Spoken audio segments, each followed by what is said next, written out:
Polavaram project నిర్వాసితులకు నష్టపరిహారం ఇచ్చి పునరావాసం కల్పించిన తర్వాతే ప్రాజెక్టు పనులు ప్రారంభించాలని, అప్పటిదాకా ప్రాజెక్టు పనులు నిలిపివేయాలని సిపిఎం రాష్ట్ర కార్యదర్శి వి శ్రీనివాసరావు డిమాండ్ చేశారు. ఏపీ అల్లూరు సీతారామరాజు జిల్లాలో పోలవరం నిర్వాసితులతో సిపిఎం చేపట్టిన పాదయాత్ర విఆర్పురం మండలంలోని 7వ రోజు కొనసాగుతోంది.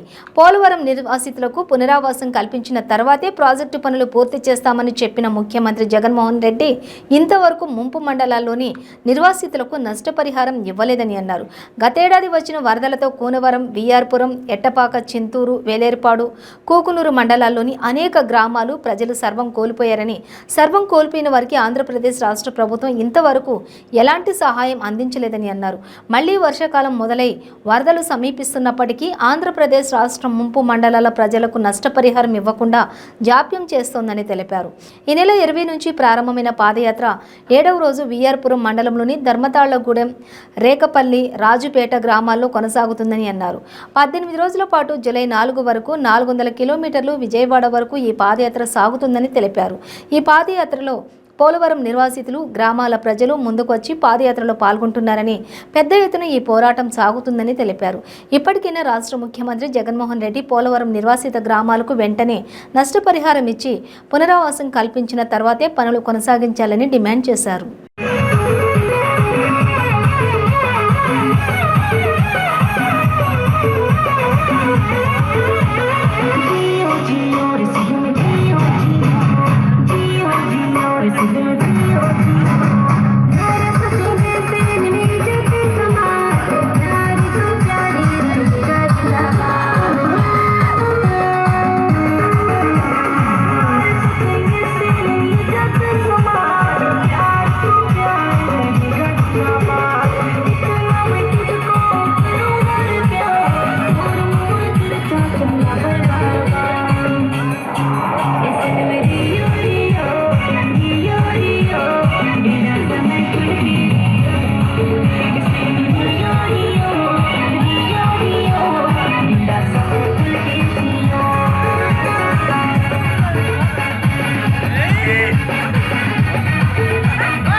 గ్రామాలన్నింటినీ కూడా మన గ్రామాలన్నింటినీ కూడా తేడాలు లేకుండా పునరావాసం కల్పించాలి. 2013 పునరావాస చట్టం ప్రకారం ఇంటికి ఇల్లు, భూమి, ఉపాధి ప్రతి ఇంటికి, అదేవిధంగా ఆర్ఆర్ ప్యాకేజీ ఇవన్నీ కూడా ఇవ్వాలి అని మనం డిమాండ్ చేస్తున్నాం. గత సంవత్సరం వరదల్లో చాలా నష్టం జరిగింది మీ అందరికీ కూడా. ఈ నష్టం ఇంత జరిగినా కూడా ప్రభుత్వం నుంచి 2000 రూపాయలు బియ్యం తప్ప ఏమీ రాలేదు. ఇప్పటికి కూడా 10,000 ఇస్తామని చెప్పినటువంటి చాలా ఏళ్ళకి ఇప్పటికి కూడా ఇవ్వలేదు. ఆర్ఆర్ ప్యాకేజ్ పెంచుతామన్నారు కానీ అమలు చేయలేదు.